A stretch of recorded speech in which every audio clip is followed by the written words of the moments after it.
شروع اللہ کا نام لے کر جو بڑا مہربان نہایت رحم کرنے والا ہے۔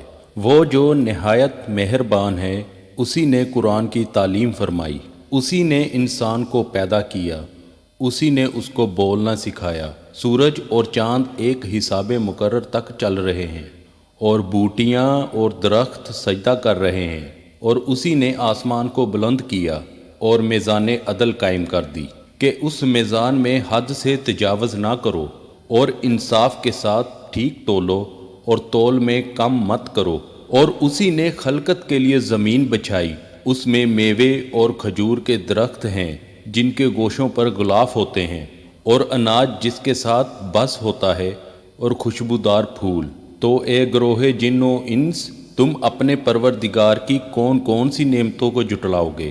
اسی نے انسان کو ٹھیکرے کی طرح کھنکھناتی مٹی سے بنایا اور جنات کو آگ کے شعلوں سے پیدا کیا، تو تم اپنے پروردگار کی کون کون سی نعمتوں کو جھٹلاؤ گے؟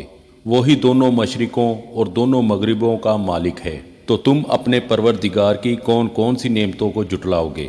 اسی نے دو دریا رواں کیے جو آپس میں ملتے ہیں، مگر دونوں میں ایک آڑ ہے کہ اس سے تجاوز نہیں کر سکتے، تو تم اپنے پروردگار کی کون کون سی نعمتوں کو جھٹلاؤ گے؟ ان دونوں دریاؤں سے موتی اور مونگے نکلتے ہیں، تو تم اپنے پروردگار کی کون کون سی نعمتوں کو جھٹلاؤ گے؟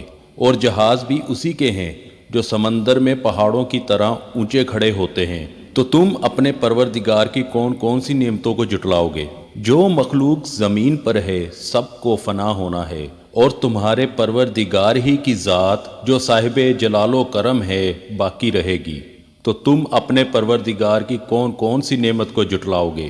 آسمان اور زمین میں جتنے لوگ ہیں سب اسی سے مانگتے ہیں، وہ ہر روز کسی نہ کسی کام میں ہوتا ہے، تو تم اپنے پروردگار کی کون کون سی نعمت کو جھٹلاؤ گے؟ اے دونوں جماعتوں، ہم ان قریب تمہاری طرف متوجہ ہوتے ہیں، تو تم اپنے پروردگار کی کون کون سی نعمت کو جھٹلاؤ گے؟ اے گروہ جن و انس، اگر تمہیں قدرت ہو کہ آسمان اور زمین کے کناروں سے نکل جاؤ تو نکل جاؤ، اور زور کے سوا تو تم نکل سکتے ہی نہیں، کہ تم اپنے پروردگار کی کون کون سی نعمت کو جھٹلاؤ گے؟ تم پر آگ کے شعلے صاف اور دھواں ملے چھوڑ دیے جائیں گے، تو پھر تم ان کا مقابلہ نہ کر سکو گے، تو تم اپنے پروردگار کی کون کون سی نعمت کو جھٹلاؤ گے؟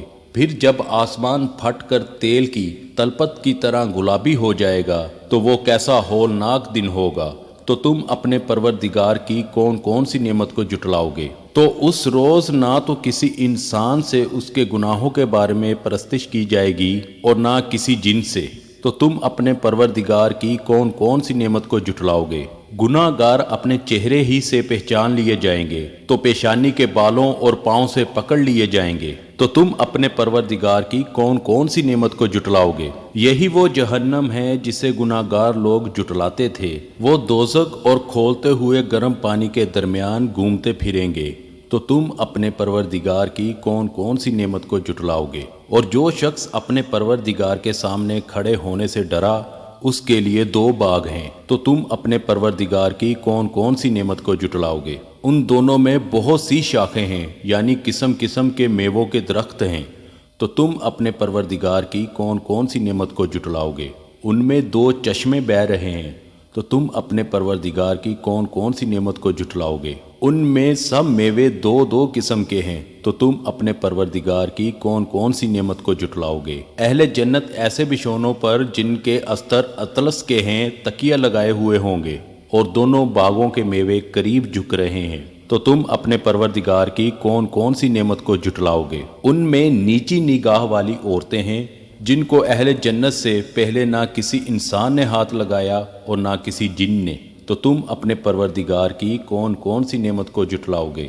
گویا وہ یاقوت اور مرجان ہے، تو تم اپنے پروردگار کی کون کون سی نعمت کو جھٹلاؤ گے؟ نیکی کا بدلہ نیکی کے سوا کچھ نہیں ہے، تو تم اپنے پروردگار کی کون کون سی نعمت کو جھٹلاؤ گے؟ اور ان باغوں کے علاوہ دو باغ اور ہیں، تو تم اپنے پروردگار کی کون کون سی نعمت کو جھٹلاؤ گے؟ دونوں خوب گہرے سبز، تو تم اپنے پروردگار کی کون کون سی نعمت کو جھٹلاؤ گے؟ ان میں دو چشمے ابل رہے ہیں، تو تم اپنے پروردگار کی کون کون سی نعمت کو جھٹلاؤ گے؟ ان میں میوے اور کھجوریں اور انار ہیں، تو تم اپنے پروردگار کی کون کون سی نعمت کو جھٹلاؤ گے؟ ان میں نیک سیرت خوبصورت عورتیں ہیں، تو تم اپنے پروردگار کی کون کون سی نعمت کو جھٹلاؤ گے؟ وہ حوریں ہیں جو خیموں میں محفوظ ہیں، تو تم اپنے پروردگار کی کون کون سی نعمت کو جھٹلاؤ گے؟ ان کو اہل جنت سے پہلے نہ کسی انسان نے ہاتھ لگایا اور نہ کسی جن نے، تو تم اپنے پروردگار کی کون کون سی نعمت کو جھٹلاؤ گے؟ سبز قالینوں اور نفیس مسندوں پر تکیے لگائے بیٹھے ہوں گے، تو تم اپنے پروردگار کی کون کون سی نعمت کو جھٹلاؤ گے؟ اے نبی صلی اللہ علیہ وآلہ وسلم، تمہارا پروردگار جو صاحب جلال و کرم ہے، اس کا نام بڑا بابرکت ہے۔